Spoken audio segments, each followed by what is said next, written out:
Jay, mungkin boleh langsung evaluasi Jay terkait hasil Olimpiade kemarin Misalnya ya, dua. evaluasinya mungkin kita sudah melupakan ya hasil di Olimpiade, karena kita semua juga tahu bahwa hasil Olimpiade khususnya di ganda putra gagal. Jadi ya memang sedih, tapi ya mau gimana lagi, udah terjadi, dan ya kami pengen melupakan itu semua dan membuka harapan baru. Cukup mengejutkan nggak ngelihat yang juara akhirnya si dari Taiwan ini Jay? Dibilang mengejutkan, pasti sedikit mengejutkan ya menurut saya, karena di World Tour juga mereka dalam 3 tahun hanya menjuarai di Jepang Open tahun lalu, dan juga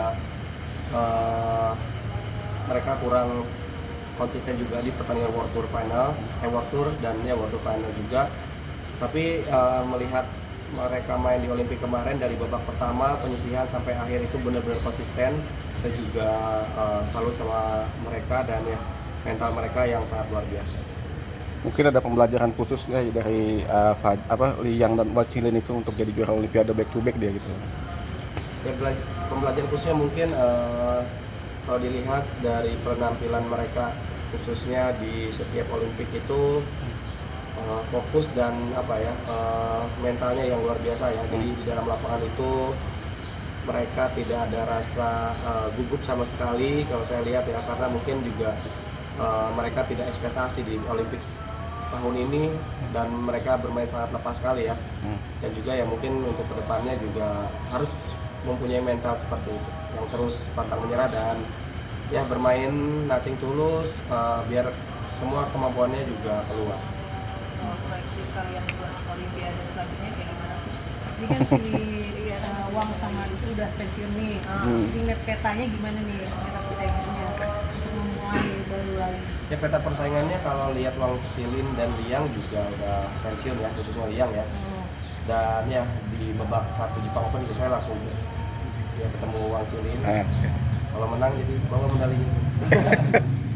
Ya, tapi ya nggak ada yang tahu, mungkin hanya ada sebagian yang memutuskan untuk pensiun langsung setelah Olimpik, dan mungkin juga nanti ada beberapa pemain yang menunggu akhir tahun. Saya kira banyak juga mau mengakhiri di akhir tahun ini, kalau menurut saya seperti itu, dan peta persaingannya mungkin ya di awal tahun depan baru bisa terlihat. Mungkin sambung tadi, kalian kan mengingat capai Kalau saya pribadi ya tidak ada yang tidak mungkin ya, tidak ada yang tidak mungkin. Kalau melihat dari histori juga Olimpik juga banyak yang mengejutkan. Contohnya juga Kak Grace di usia berapa Mas Dery sebagai Gracia Volleyballers? Usia berapa dia? 34 ya. Ya 34 dia bisa juara di Olimpik. Tidak ada yang tidak mungkin ya. Semua bisa terjadi. Tapi ya kami tidak mau berekspektasi yang tinggi. Masih banyak juga pemain-pemain muda yang luar biasa, khususnya di Indonesia juga banyak bibit-bibit unggul. Ya semoga mau main atau tidak main ya kami tetap bisa menikmati prosesnya dalam bulu tangkis. Gimana yuk? juga kan ya sama ya, pastinya kita banyak dapat pelajaran dari Olimpik 2024 ini. Pastinya buat ke depan ya kita pengen lebih menikmati aja untuk setiap pertandingan.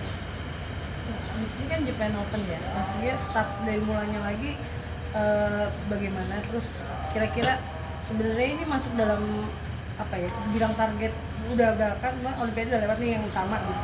Ini jadinya Jepang Open tuh akan jadi apa gitu buat kalian berdua gitu? Posisinya seperti apa? Ya kalau dibilang ini Jepang Open ini persiapan tidak 100% ya saya kira, karena kan setelah Olimpik ini 2 minggu kurang lebih setelah pulang dari Olimpik, bahkan 2 minggu ya. Ya mungkin ini 10 harian lah ya, 10 harian setelah Olimpik kami bermain untuk Jepang Open. Mungkin untuk persiapan yang sangat singkat, tapi juga semua atlet juga sama kan mempunyai persiapan yang seperti itu. Jadi bukan ajang tolak ukur kalau menurut saya ya di Jepang Open ini, tapi ini ajang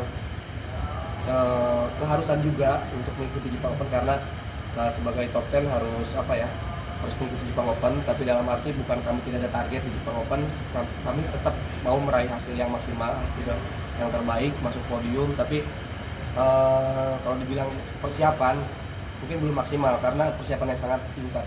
Apalagi rasanya setelah kalah di Olimpiade pasti ada rasa apa ya, kecewa. PD-nya turun ya? Bicara PD turun mungkin ya setelah pulang dari Olimpik ya, pas ke Indonesia masih ada rasa menyesal, kekecewaan yang tinggi. Ya, tapi ya untuk sekarang mencoba melupakan itu semua karena masih banyak harapan baru yang bisa dibuat. Cara kalian bangun ini lagi gimana? Kalau saya ya melakukan apa yang saya bisa bangkit kembali ya, apapun itu selama itu positif, dengan caranya bisa bertemu dengan keluarga, dengan teman-teman, dan ya aktivitas saya sehari-hari itu bisa menimbulkan saya buat bangkit kembali. Gimana buat bangkit? Ya sama sih, paling juga yang pasti tidak mudah bangkit dari kegagalan, tapi ya kita akan coba untuk selalu menikmati prosesnya ya, walaupun memang belum berhasil, tapi kan ya hidup harus terus berjalan juga ya, nggak mungkin kita stop di sini aja. Jadi ya kita akan nikmatin terus dan pasti akan berusaha lebih keras lagi. Ya kalau 10 tahun berpasangan, ini ada refleksi terus untuk kedepannya nanti gimana, mau bareng-bareng terus ada siapa arah pelatih gitu. Ya untuk sampai saat ini belum ada omongan dari pelatih juga ya, seperti apa kami ke depannya, dan ya mungkin setelah Jepang Open dan juga ke depannya pasti kami juga bakal berkomunikasi lagi dengan pelatih, dengan yang lainnya juga mungkin bagaimana tujuan kami buat ke depannya. Ini kan setengah tahun 2024 udah selesai Olimpik, udah selesai. Kalian di sisa 2024 ini apa sih yang ingin kalian kejar? Jom, kalau Jombang nikah. Ya. Final Super Series gitu. Atau kayak gimana gitu kan, masih setengah tahun. Ya pengennya sih ya semua pertandingan yang bisa mendapatkan hasil yang terbaik ya, tapi kan pastinya tidak mudah. Target semuanya juga kan udah kelewat juga kan Olimpiknya, target paling utamanya Olimpik kan, tapi udah lewat, jadi ya semuanya ya jadi target juga. Berarti sisa tahun ini ngalir aja gitu ya, nggak ada pengen gitu. Ya nggak gitu juga lah, pasti ya kita juga punya target pribadi, cuman kan kita nggak mau terlalu berekspektasi aja sih. Jadi di setiap pertandingan ya kita pengen berusaha aja sih, nggak mau terlalu merangkak sama apa. Ngelihat Fikri Daniel sama Bagas Rio di tombak nih gimana nih?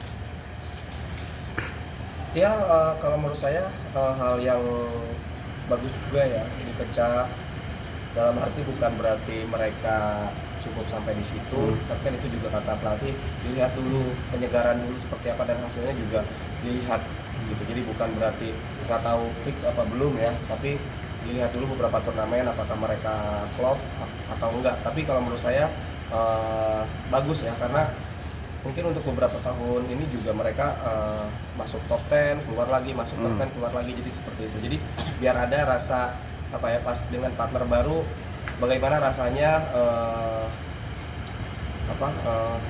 berpartner dengan orang lain, dan bagaimana pas jika kalau balik lagi, oh saya masih membutuhkan partner yang lama, atau misalkan dengan yang baru juga, oh saya mungkin cocoknya dengan ini gitu. Jadi ada penyegaran dan juga mungkin ada ada hal yang baru lah gitu. Biasanya ya partner baru juga ada yang klop, ada yang enggak kan gitu. Gimana menyikapinya dan bagaimana ya cocok-cocokan sih. Ada harapan buat urusan baru. Harapannya ya semoga badminton Indonesia lebih baik lagi ya, khususnya yang banyak dikeluhkan sama masyarakat sama badminton lovers juga badminton menurun, tapi semoga badminton bisa bangkit kembali, bisa lebih segani lagi di dunia. Bagaimana caranya badminton ini selalu berprestasi lebih, dan ya semoga semua berjalan dengan kompak, atlet, pelatih, pengurus dan lain-lainnya bisa berdiskusi, bisa berkomunikasi dengan dekat untuk menimbulkan suatu prestasi yang baik. Ini kan menjelang Olimpik kan ada tim kan, kalian udah menjalankan dari baru gitu. Pendapat kalian tentang hal itu gimana, dan mungkin harapannya ke depan kayak gimana buat Satgas? Ya dengan adanya tim medok bagus ya, dengan persiapan yang lebih detail dan lebih matang. Tapi mungkin untuk kedepannya lebih dipersiapkan lagi dari segi apanya waktunya ya, lebih lama lagi biar kami juga sebagai atlet biar terbiasa, karena kan banyak hal-hal yang baru ya, banyak hal yang baru dalam tim ad hoc, misalkan dari segi semuanya lah, dari segi psikolog, segi sport science dan lain-lainnya, kami yang mungkin lebih detail gitu loh kan tim ad hoc itu ya. Jadi kalau misalkan persiapan sebelum Olimpik itu ya tidak bisa mepet-mepet, kalau bisa ya jauh-jauh sebelum Olimpik itu sendiri. Perbedaan yang kalian rasakan paling krusial tuh apa adanya tim sebelum Olimpik? Ya mungkin lebih diperhatikan lagi dari segi tim ad hoc ini kepada atletnya apabila yang mau bertanding di Olimpik ya. Kami merasa bahwa kami lebih diprioritaskan, lebih di apa yang kami mau di apa namanya tuh dilaksanakan lah, buat persiapan gitu kan, lebih baik lagi. Kami perlu misalkan gizi yang baik, kami perlu sport science yang bagus, dan ya bagaimana misalkan kami membangun mental untuk di dalam lapangan bersama psikologi gitu. Jadi lebih detail bersama tim ad hoc ini. Menurut kamu dari pandangan atlet gitu, idealnya harus berapa lama sih persiapan? Kemarin kan cuma 6 bulan nih, secara intensif gitu. Idealnya berapa sih? Ya kalau misalkan mau Olimpik ya, Olimpik ini udah lewat lah ya gitu. Jadi emang ini saya berharapnya dengan adanya pengurus baru ini dipersiapkan dari sekarang, harusnya kan dipersiapkan dari sekarang 4 tahun ke depan untuk mempersiapkan tim Olimpik ini nih. Kan udah kelihatan nih misalkan di umur berapa dan siapa saja sih nih yang pemain yang menargetkan lolos ke sana gitu kan, udah ada apa ya gambaran lah seperti itu. Tapi ya dari sekarang harus benar-benar dipersiapkan. Mungkin masa yang benar-benar apa ya sih, harus fokusnya itu pas restu Olimpik itu ya. Jadi benar-benar yang dipersiapkan restu Olimpik untuk masuk ke Olimpik itu benar-benar harus diperhatikan lebih dan harus dipersiapkan lebih matang. Tapi jangka waktunya dari sekarang harus benar-benar dipersiapkan. Oke. Thank you ya.